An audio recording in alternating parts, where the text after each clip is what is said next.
दोस्तों ये वीडियो आपको अगर कुछ भी मोटिवेट कर पाता है तो आप इसे लाइक कर दीजिए और चैनल को सब्सक्राइब कर लीजिए ताकि इस तरह की नोटिफिकेशंस आपको मिलती रहे।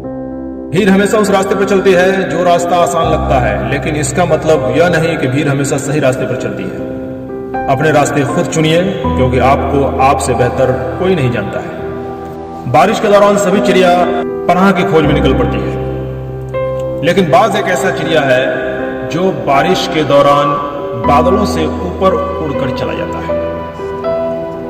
दोस्तों, यहां पर देखा जाए तो उन चिड़ियाओं का और बाज का दोनों का प्रॉब्लम सेम है, लेकिन फर्क है एटीट्यूड का।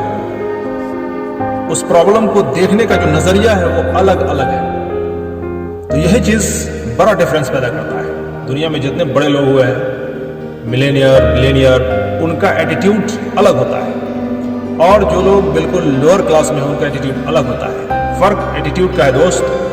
दुनिया को देखने का नजरिया आपका कैसा है, यही डिफरेंस पैदा करता है। तो आप अगर जिस चीज पर ज्यादा फोकस करना चाहते हैं तो वो आप अपने नजरिया पर फोकस कीजिए कि आपका नजरिया सही है या गलत है, अच्छा है या बुरा है।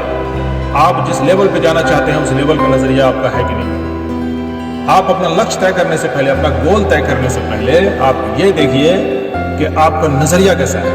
क्योंकि गोल बड़े बड़े सब लोग सेट करते हैं, लेकिन उस गोल को पाने वाले बहुत कम लोग होते हैं, क्योंकि वहां तक पहुंचने का जो नजरिया है वो सबके पास नहीं होता है। तो सबसे पहले जिस चीज पे कोशिश करना है वो है कि आपको अपने नजरिए को बदलना है। आपका अगर गोल बड़ा है तो नजरिया भी उसी लेवल का रखना होगा, उसी टाइप का रखना होगा। तो दोस्तों, नजरिया ही डिफरेंस पैदा करता है। इसी को हम एटीट्यूड भी कहते हैं। जिंदगी में परेशानियां और मुश्किल हालात हमें परेशान करने या हमें बर्बाद करने नहीं आती, बल्कि ये हमारे अंदर की छुपी हुई सलाहियतों को और ताकतों को बाहर निकालने के लिए आती है। इसलिए अपनी कठिनाइयों को, अपनी मुश्किलों को, अपने मुश्किल हालात को जान लेने कि आप उससे भी ज्यादा कठिन है, उससे भी ज्यादा हार्ड है। दोस्तों, मुसीबतों से भागना नई मुसीबत को दावत देना है। जिंदगी में समय समय पर बहुत सारे चैलेंजेस और मुसीबतों का सामना करना पड़ता है। यही जिंदगी की सच्चाई है। अगर एक शांत समंदर में कोई मल्लाह नाव लेकर चलाने जाता है तो वो कभी भी नाव चलाना उतना अच्छा नहीं सीख सकता है जितना वो समुद्र में आए तूफान के दौरान सीखता है। तो जिंदगी में भी तूफान हमें कुछ सिखाने के लिए आती है, ना कि हमें बर्बाद करने आती है। हम चाहे तो अपने कॉन्फिडेंस और मेहनत के बल पर अपना तकदीर खुद लिख सकते हैं, और अगर हम ऐसा नहीं कर सकते हैं तो हालात हमारा तकदीर लिख देता है, और फिर वो जो तकदीर लिखता है उस पर हमको राजी रहना पड़ता है, क्योंकि हमने जो है हालात से समझौता कर लिया है।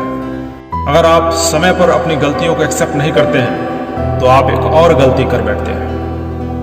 आप अपनी गलतियों से तभी सीख सकते हैं जब आप अपनी गलतियों को एक्सेप्ट करना भी जानते हैं।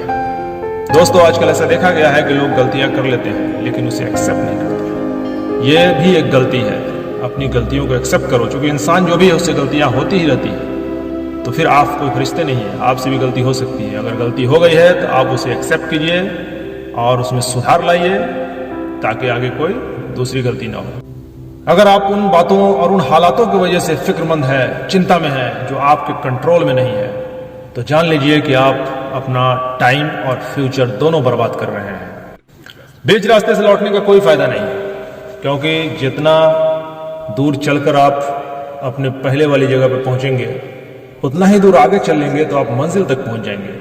तो दोस्तों, बहुत सारे लोग अपने लक्ष्य से इसलिए भटक जाते हैं कि वो बीच रास्ते में उसे छोड़ देते हैं।